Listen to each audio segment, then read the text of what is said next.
génial. Ok, super. Alors là, vous voyez, ça c'est un joli scoop de POA. Je peux voir la voiture avant tout le monde sur le toit. Mais je vais pouvoir tourner autour calmement de ce C5 Aircross qui n'arrivera en France que dans un an. Alors on m'a expliqué le pourquoi. C'est qu'en fait le marché chinois est prioritaire, mais surtout il y a la petite C3 Aircross qui va arriver en juin, qui elle sera disponible pour le marché français dès septembre. Donc il privilégie le marché compact, si vous voulez, enfin, on va dire des petites citadines, du petit SUV compact pour la France avec la C3, et ce qu'ils appellent la grande, la C5, qui va d'abord être prioritaire sur le marché chinois. Je ne sais pas si je suis très clair, mais bon, c'est génial de pouvoir vous montrer la voiture comme ça. Tout en parlant, j'ai du mal à... Bon, on retrouve, voyez-vous, ces signatures classiques maintenant, hein, avec finalement ces feux LED là qui sont coupés en deux, qui donnent le regard de nuit, et avec les vrais feux en dessous.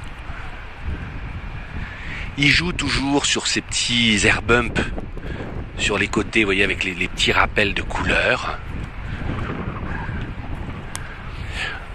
C'est tout de suite identifié SUV, hein. Vous voyez toujours aussi ce travail là sur les feux dedans.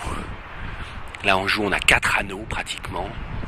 La petite signature en chinois, je ne sais pas ce que ça veut dire. Mais c'est pas mal de vous l'avoir comme ça, parce que dans 5 minutes, on va avoir un monde fou. Et je ne pourrai pas, tout en tournant autour, vous approcher. Alors c'est amusant parce que là on la voit en orange. C'est quand même beaucoup plus sympa. Voilà, vous y êtes, hein. Et voilà, les gens se lèvent, hein, c'est bien. Good afternoon, everybody. Alexandre Malval. It's a great pleasure to be here. On va aller voir un peu comment les gens réagissent. On va falloir se battre. Voilà, allez hop, je monte, je demande rien à personne.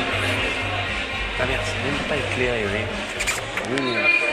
Là vous comprenez la chanson. Là c'est assez joli. Voilà. On retrouve le volant Citroën. La grande console avec la... Là on doit avoir la boîte 8 vitesses automatique.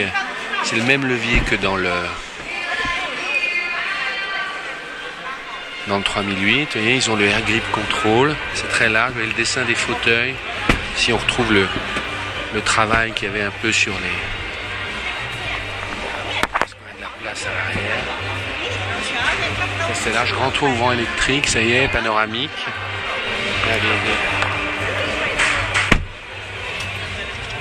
Alors est-ce que ça s'ouvre? On a une grande boîte à gants. Non, on aurait envie. Ouais, c'est pas mal.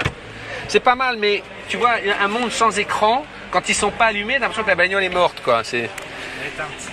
Elle est éteinte, exactement. Voilà. Là, on a une boîte à gants double. Vous voyez là, les contreportes, on joue sur différents matériaux. Alors, à la fois, c'est marrant, c'est les mêmes boutons que dans ma C6 de 2005. Vous avez différentes choses, c'est toujours un grand patchwork. Voilà, les petits boutons. Commande de palette au volant.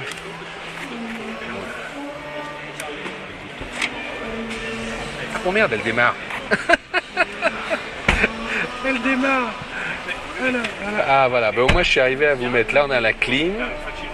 Voilà. J'appuie sur le bouton. Non, mais attention, ce sont des pressions. Mais oui, j'ai bien compris. Pas tout. Hein. J'ai bien compris. D'un coup, j'appuie sur le bouton, je me dis tiens, mais elle est très silencieuse. Elle est très silencieuse que j'ai. Au début, tout marche, mais c'est des pressions. Elle est produite en Chine, hein, celle-là. Oui. Sur quelle usine exactement? Sur Chengdu. Chengdu, d'accord. C'est l'usine SUV là. D'accord. On fait P84, enfin 4008 et 5008. D'accord.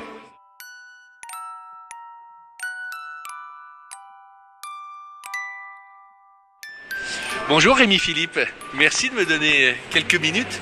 Vous êtes le chef de projet de ce C5 Aircross et dans la présentation il y a quelque chose qui a retenu mon attention, c'est les suspensions. On va enfin revenir à un super grand confort chez Citroën et il y a une suspension un peu nouvelle sur cette voiture. Est-ce que vous pouvez nous la décrire en quelques mots pour les profanes? Alors cette suspension, c'est ce qu'on appelle le Progressive Hydraulic Cushion. En fait, il s'agit de rajouter des butées hydrauliques en fin de course des amortisseurs. Un amortisseur, c'est un tube qui se comprime. Et en fait, ce tube, il y a une limite de compression qui fait que quand on passe sur des obstacles qui sont répétitifs, l'amortisseur peut toucher la caisse. Et en fait, on rallonge la course d'amortissement, on la rend plus progressive en rajoutant au bout 2 butées hydrauliques qui font qu'on lisse complètement les aspérités de la route et on a un effet tapis volant que vous ressentez dès que vous êtes au volant ou passager. Pourquoi on dit que c'est hydraulique? Parce que là, c'est pas une suspension pneumatique, on est bien d'accord. Que veut dire le mot hydraulique là dans le cas présent? C'est parce qu'il y a de l'eau, C'est que l'amortissement, c'est fait avec de l'huile qui passe dans des petits trous. Et ces petits trous, ils ont une taille variable en fonction de la distance où on se trouve de la fin de l'amortissement. Et c'est ça qui rend progressif cet amortissement hydraulique. Et alors, ça c'est une suspension qui sera propre au Citroën ou c'est quelque chose qui a été développé pour Citroën? Alors, c'est une innovation que Citroën lance. Ouais. On la trouve sur quelques voitures de course, mais enfin, ça reste une innovation pour le grand public. Et on la lance sur le C5 Aircross. Et évidemment, comme c'est quelque chose de révolutionnaire, on a l'habitude chez Citroën, il est probable qu'il y ait d'autres véhicules qui s'en équipent. D'accord, mais c'est un brevet Citroën ou Je ne sais pas. C'est clairement un brevet, un co-développement entre PSA et un fournisseur d'amortisseurs. D'accord. Je ne connais pas la nature. On peut imaginer qu'il y ait une utilité pendon quelques années et qu'après... C'est fort probable. Ça s'appelle, ça fait toujours plus chic. Progressive Hydraulic Cushion. Cushion, c'est quoi? Coussin. On dit pas pilot. Le sentiment de tapis volant. Flying carpet, ça je sais, c'est très Citroën. Voilà, merci beaucoup. Au revoir.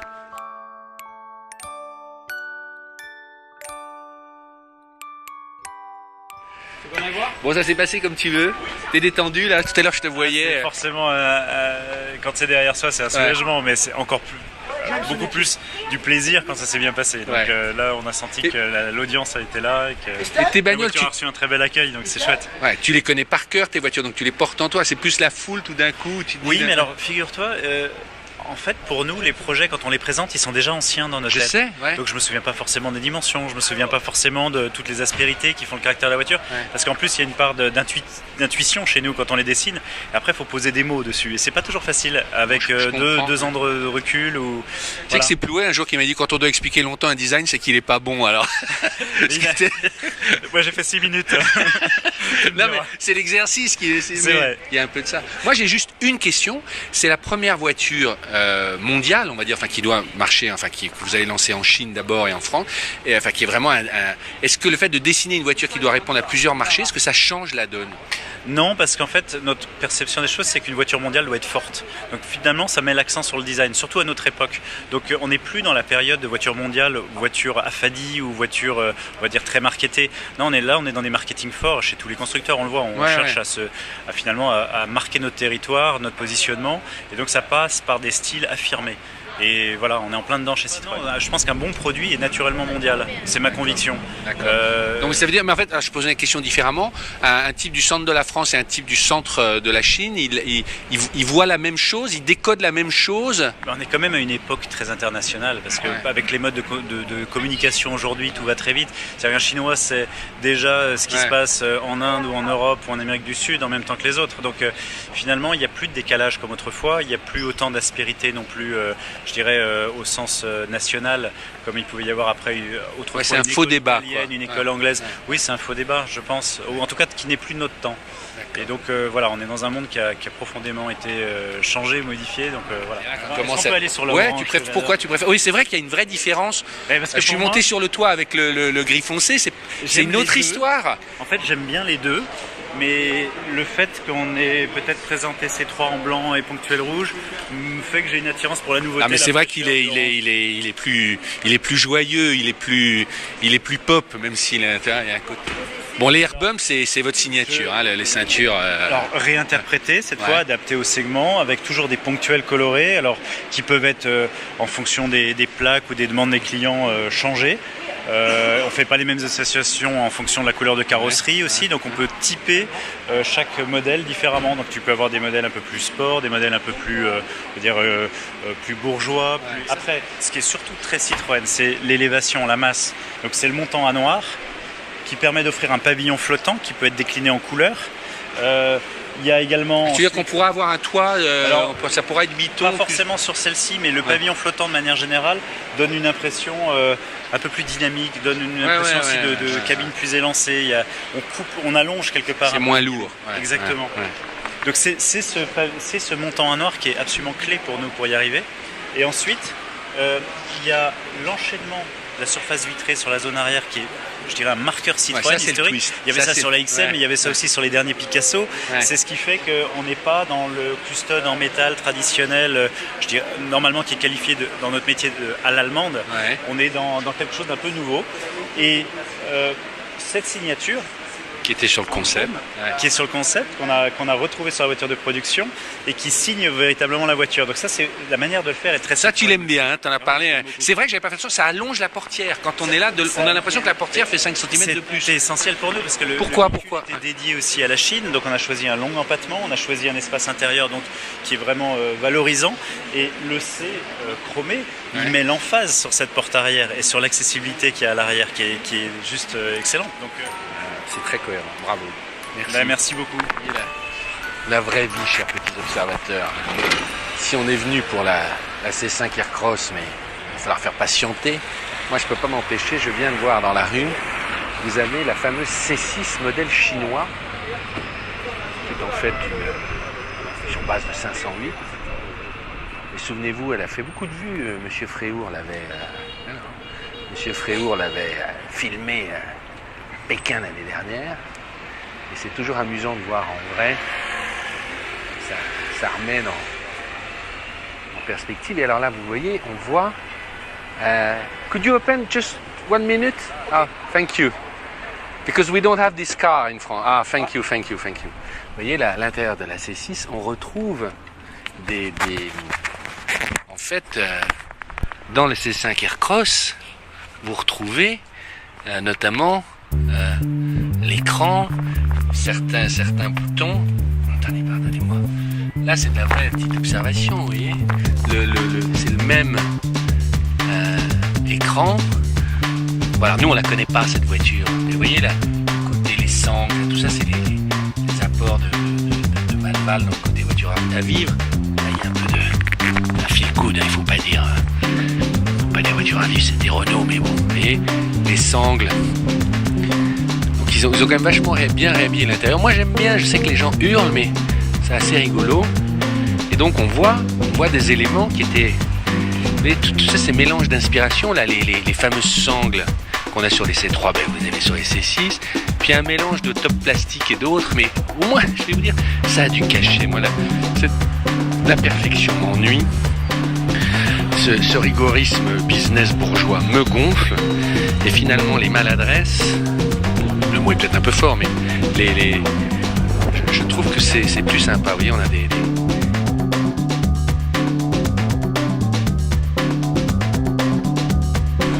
ça, vous voyez, ce vélo jaune qui passe, c'est une boîte qui s'est créée il y a 2 ans. Vous posez le vélo où vous voulez, vous le payez avec le flash code avec votre téléphone, et c'est pas comme à Paris. C'est pas un Vélib, vous le posez où vous voulez. Et en fait, avec votre appli, on vous dit où ils sont et vous payez. Donc vous les posez, vous les prenez, vous les posez. C'est juste votre téléphone avec lequel vous dites voilà, je l'ai pris, je paie, etc. Et je crois qu'ils ont déjà 1 million d'utilisateurs. Et le covoiturage en Chine est en train d'exploser parce que c'est comme partout. Le côté de vous dire le marché chinois, ils aiment tous les bagnoles et tout. Non, il y a les mêmes problèmes. Les villes proposent